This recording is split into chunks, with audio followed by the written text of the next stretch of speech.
It's time for another episode of Musical Interlude. I am your host, Casey Bell, and today's guests are the musicians and producers of the soundtrack of the film Finding Ophelia. They are Stephen Rutterford, Olav Christensen, and Ben Runyan. Let's get the show started. Okay, thank you so much for joining me on Musical Interlude. I have with me today, please tell me the band. You're a band, correct? We're sort of three things. So this is a soundtrack for a film. I'll tell you a little about the film. The film is called For a film. Okay, yes. Great. Understood. The film is called Finding Ophelia. It's on Amazon, Tubi, and Roku, and Google Play. So yeah, the film has a soundtrack. So I've hired Ben and Olav here, who's one half of the Prolificators, to collaborate on the music side of that. So I'm Stephen Rutterford. I'm the director and producer and writer of Finding Ophelia. It's a film about a guy who's dreaming about a girl, but he's not sure if she's real or not. So the tagline is, finding the girl of your dreams can be a nightmare. So the imagery is very dreamlike and pretty out there, pretty trippy, experimental. So to kind of match that sound, kind of got these guys involved to kind of, you know, I was listening to this stuff and it's very experimental and very cinematic at the same time. So I kind of wanted to collaborate and kind of match those images together. So it was a good collaboration. I'd probably edit or start writing a scene. I'd send them a scene, talk about, you know, what the feeling I wanted from the scene and what happens in it, but very kind of not vague, but very straight to the point kind of thing, succinct. And then they could kind of run off with it. So it's more of kind of a jazz riffing, I guess. That's pretty much it. But we're really happy with how the soundtrack came out. And we like to think that it takes your mind into kind of this dream space. Is very ethereal and trippy. Just to be clear, just to make sure it's clear, Prolificators is two people, a band. Brain Orchestra is one person, an artist, and me, Ben Runyan, my name, is one person that worked on the soundtrack as well. So 3 separate entities, one a band, 2 individual artists. Understood. Thank you. So let's go all the way back somewhat to the beginning, being that you are all in the performing arts industry, starting with, I'm sorry, SR. Oh, Stephen Rutherford, yeah. All right, David? Okay. Stephen, sorry, Stephen. So when did you come to the knowledge of music, performing arts, as far as you understanding you have talent, and when did you also come to the knowledge of this is something you want to consider doing as a profession? I think all my life, actually, I've always grown up drawing, really, and I knew that I wanted to be an artist of some kind. So I kind of went to art college when I was a bit older. I did graphic design, I did, you know, all kinds of different types of art. Ended up doing advertising for a long time. And then there's a big kind of commercial component to that. And then started kind of making music videos and that kind of thing. So this was my first feature film. Awesome. But musically, I've played the drums for a while, so I've always been more on the rhythmic side of stuff. And then my teacher was Ben, actually. I went to do one of his courses in Ableton. So I was able to kind of learn the ropes a bit through Ben. And then we've collaborated on projects ever since. Cool. Mr. Runyan, same question. Yes. You know, it's interesting. I grew up singing in church and then being involved in musical theater in school, but I never played an instrument like guitar or in a band or anything like that.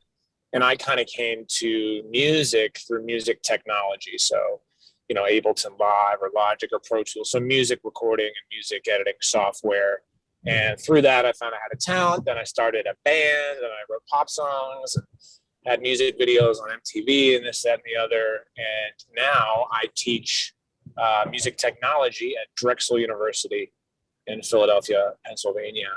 So I really came at it from a technology standpoint first, and then sort of the artistry second. But now I, of course, consider myself a musician and an artist. But really, I'm kind of a tech plug-in computer music nerd. Cool. Olav, same question. Yeah, well, it's funny, Stephen. I didn't actually know that you started as a drummer. I started as a drummer myself, way back in my early teens, and since there, I progressed to do the Phil Collins thing, where I would sing and play the drums at the same time. That wasn't working really well, so I just went vocalist pretty much overnight. Toured with a band for many years. Ended up here in the US. I've always worked with music, so like branching into mastering, which is what I do now, was kind of an easy step for me. And this project with Stephen kind of fell into my lap. Literally walking the dog and meeting Stephen and his film crew on the street with a pig, which I thought was really, really funny and interesting. So we got to talking, and then, the whole thing snowballed into Rob van der Heid, who was effects and my 50% of prolificators, starting to get these things going for Stephen. And it's funny when Stephen would say that he would send us things, and like that made me smile, because sometimes it would just be one line saying "man running late for death" or something. I'm not sure that those are the exact words, but it was really brief. And we would just, riff on it and come up with something, send it back to him, and he would send us an email back. Brilliant. And just go with it. It was a really, really amazing project to be part of. And where it's going now and all the awards it's winning is really encouraging and awesome. Thanks for that.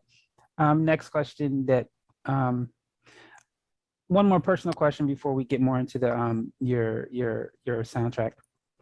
I don't know your experiences. I grew up in high school and college and parts of middle school doing theater and music.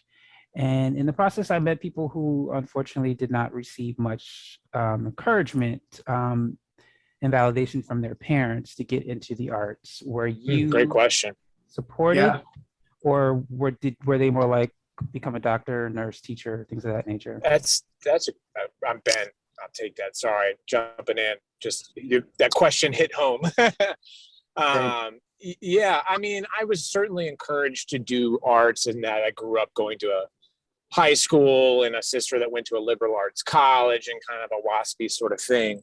But when the rubber meets the road in terms of leaving college, I was certainly recommended against pursuing music as any sort of job or anything like that. And there was definitely a time period where I'm out of college in my early mid-20s, and my parents are ostensibly saying get a real job, and I'm like, no.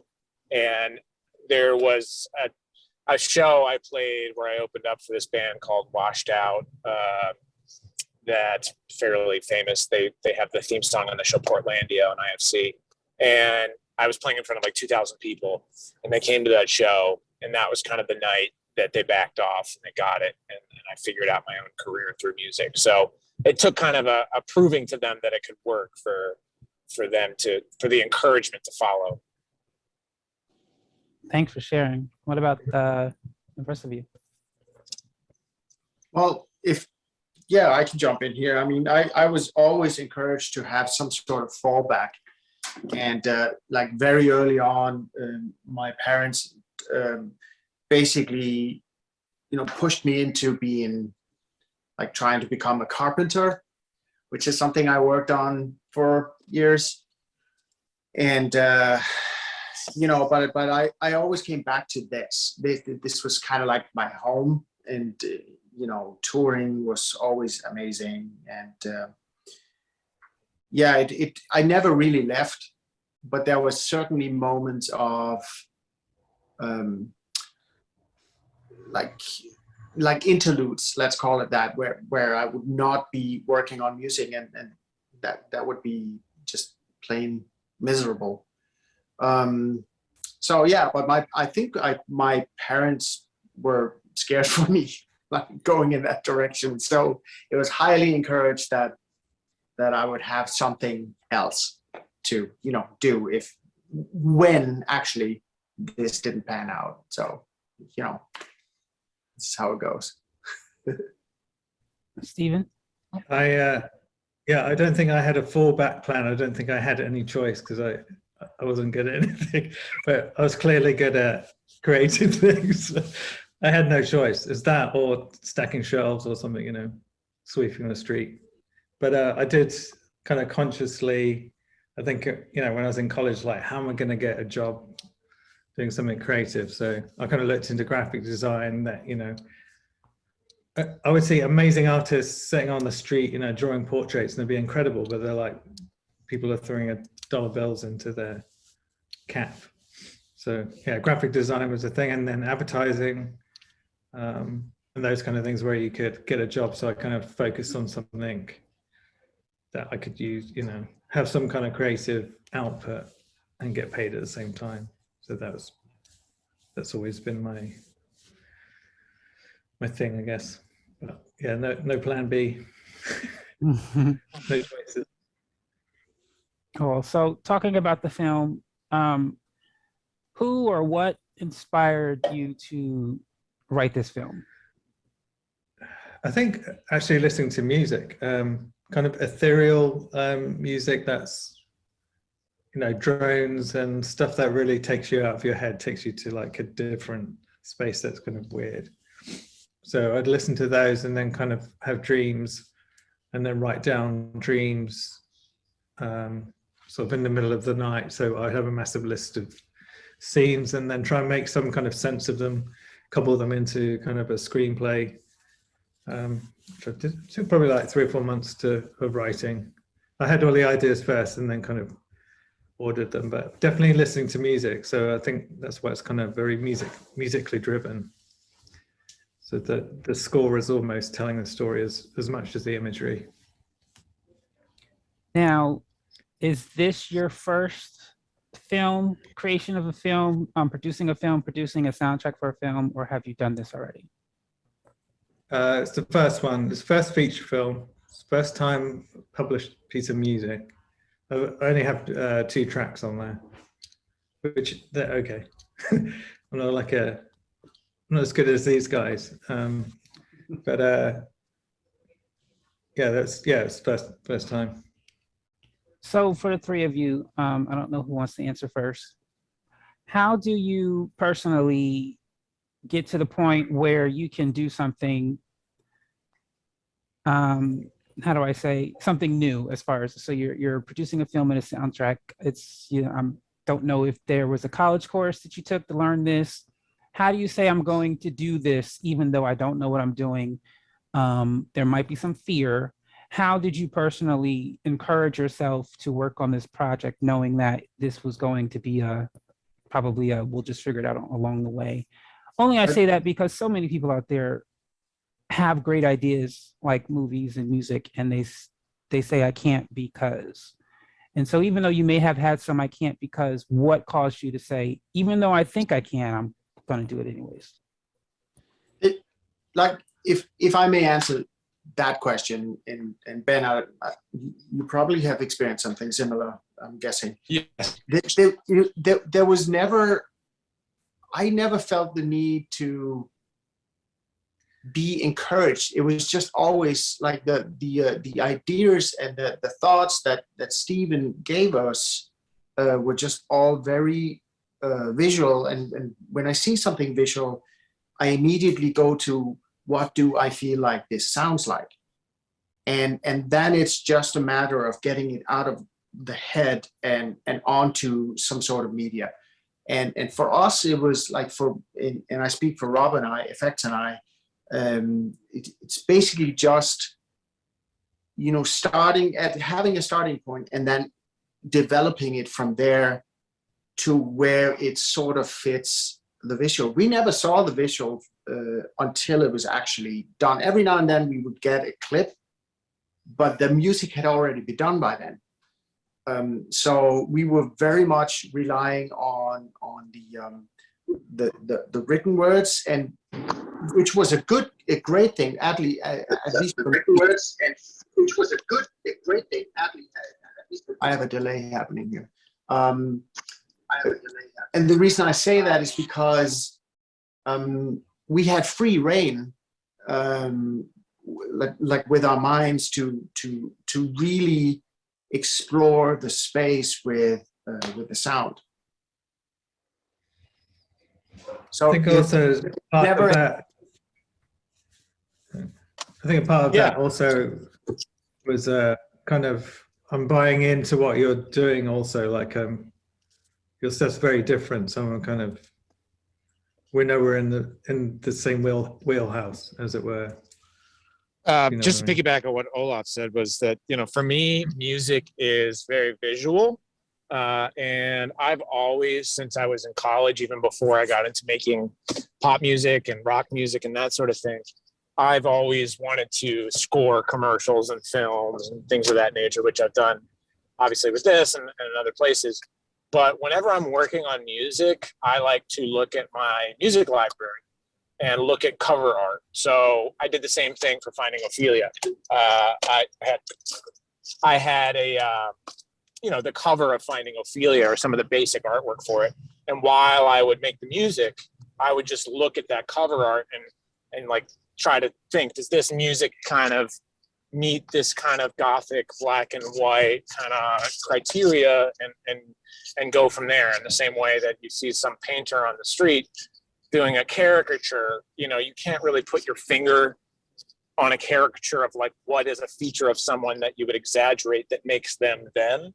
In the same way, when you're writing music to visuals, you can kind of feel that innately and produce the music that meets what you're seeing visually, even though there's a certain je ne sais quoi, if you will.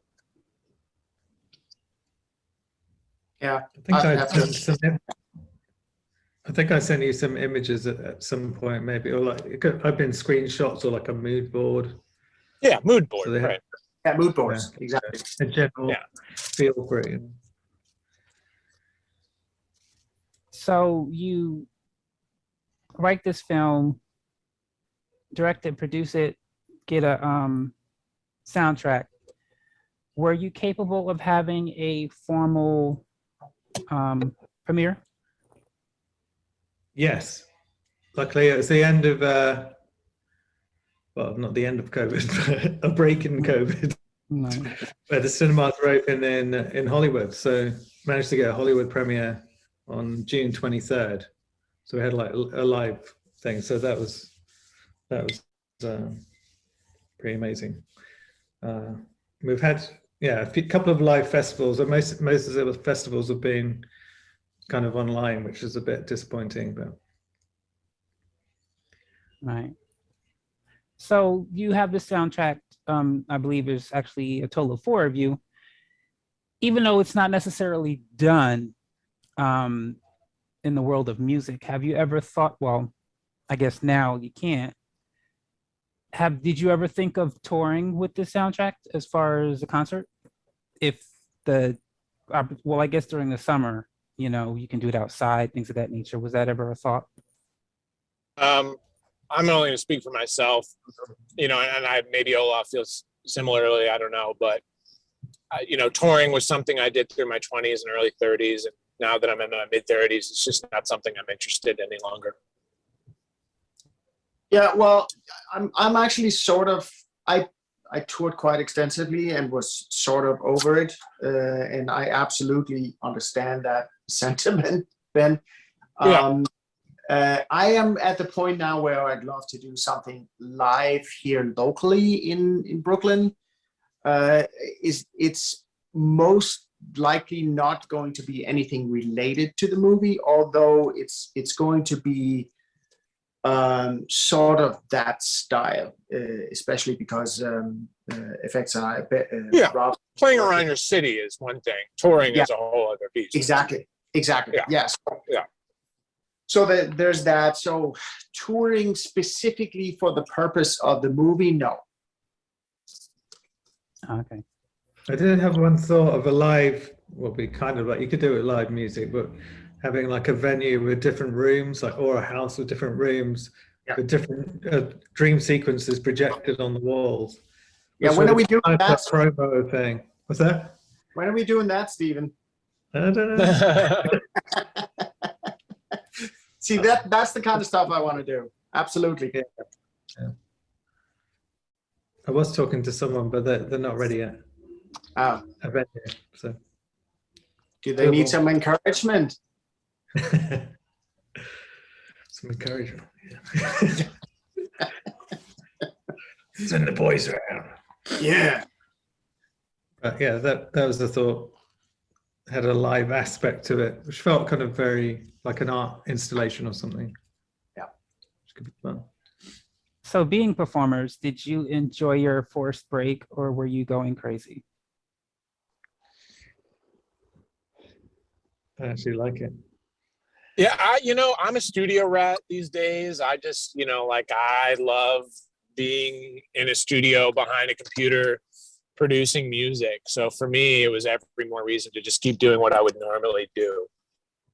Yeah, and here in my camp, it's been like, I've been mastering a bunch of stuff, but also once a week, I'm going over to Rob's house and we're jamming our faces off and recording every second of it. So that's probably, I mean, this collaboration is probably going to end up as several albums, but also probably live performances. Not related to the movie, but the connection here is very strongly based on it.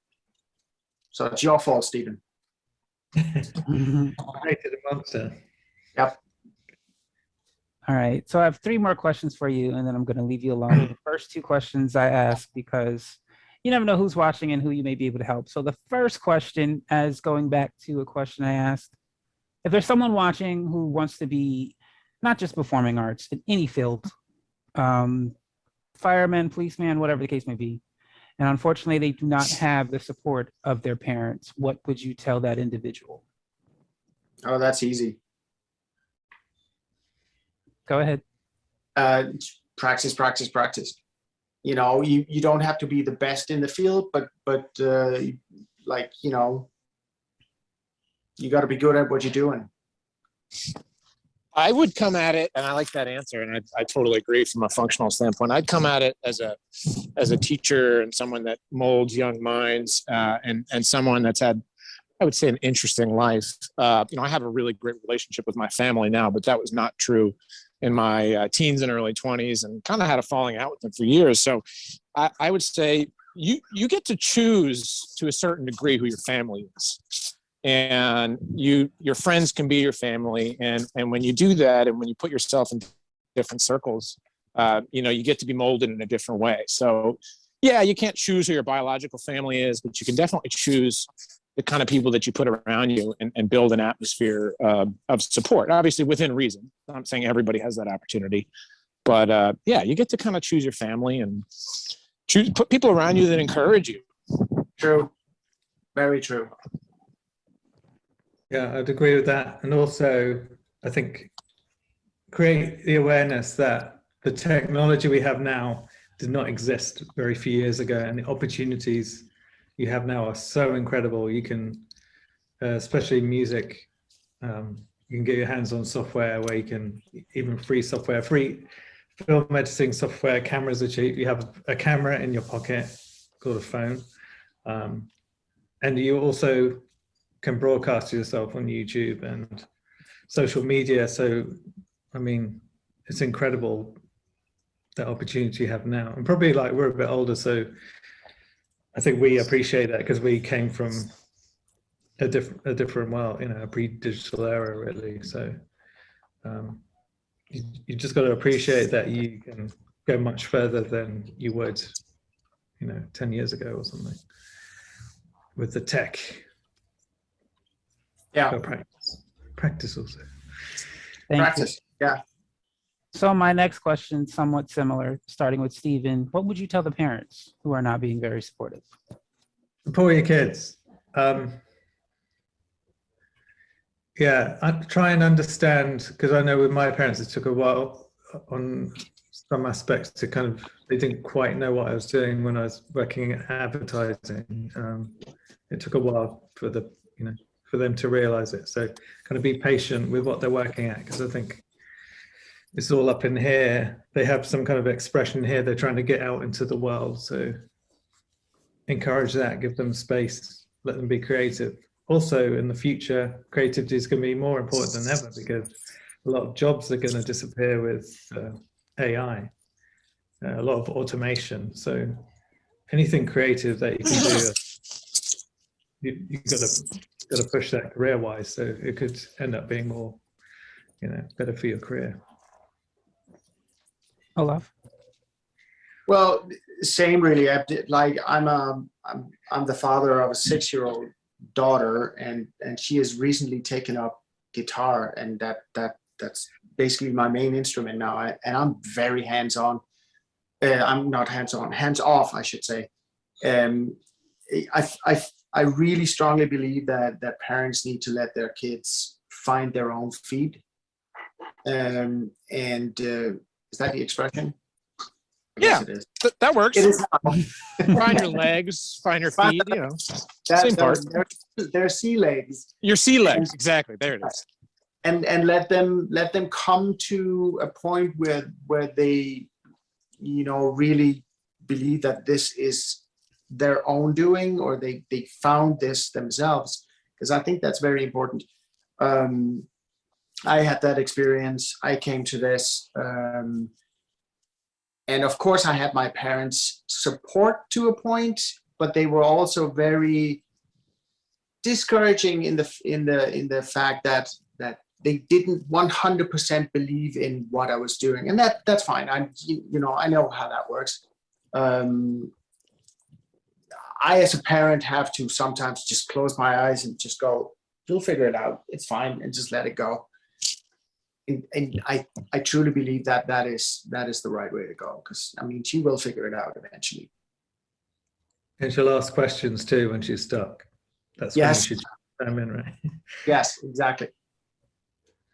And I guess, Ben, you in some ways answered that question already. But if you knew, I guess, a student of yours who had a parent who was letting you know they're not supportive of me, what would, if you had the chance to talk? Yeah, I just use myself as an example. You know, I'm a living example of that. I mean, if you really, and it sounds so cliche and almost hyperbolic saying it, but if you really believe in something enough and you really push hard enough, you know, and especially if you have personality and you're engaging as a person, I found that you can convince anybody of anything.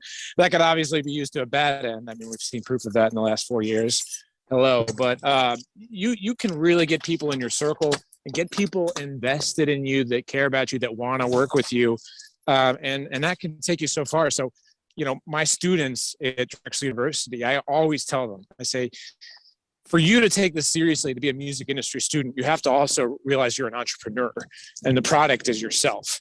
And part of that product is skills related to music and technology, and part of that is you need to work on your social skills and your people skills, because you're going to have to sell yourself.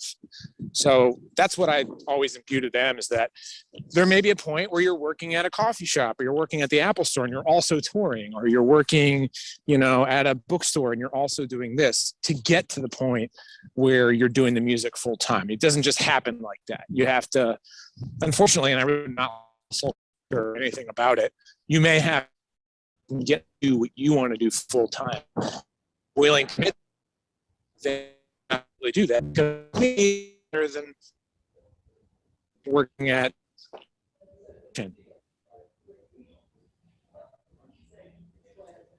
that broke up a bit, but I got the gist Are you- of it. Yeah. Are Yeah. you still? I'm Yeah, still there. Okay. All right. Sorry, so- I walked through a weird pocket of my street. Okay. All right. Last question. Being that you are all very well known of collaborating, if you had the opportunity to collaborate with anyone in music or in film, whether they be dead or alive, well known or unknown, starting with Ben, who would this be and why? David Byrne from the Talking Heads, because I think he's a musical genius, and he's obviously done a ton of audio, visual, and physical art installations and movies and documentaries and so on and so forth. I would want to work with him. Or Brian Eno, that would be another person, the famous music composer and ambient music inventor. All right. Olav? I always like, this is weirdly not the first time I've been given this question, but I always end up with Daniel Lanois and Peter Gabriel, because I think they're both still pushing the envelope hard.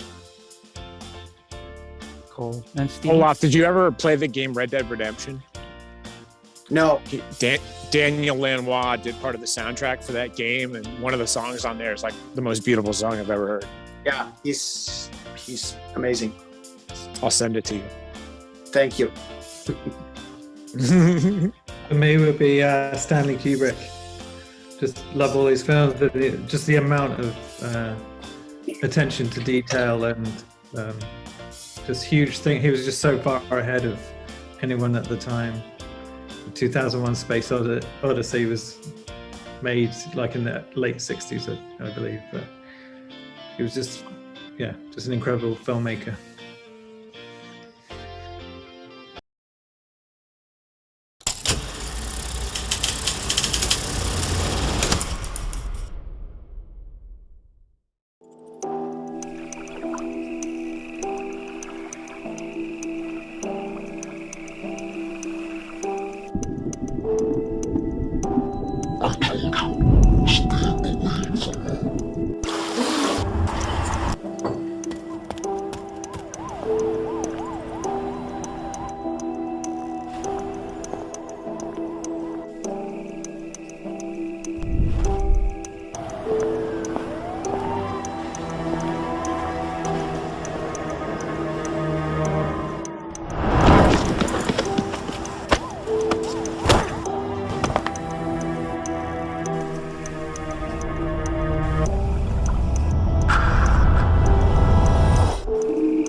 That is all the time we have for you today on Musical Interlude. I'd like to thank our guests, Stephen, Olav, and Ben, for stopping on by.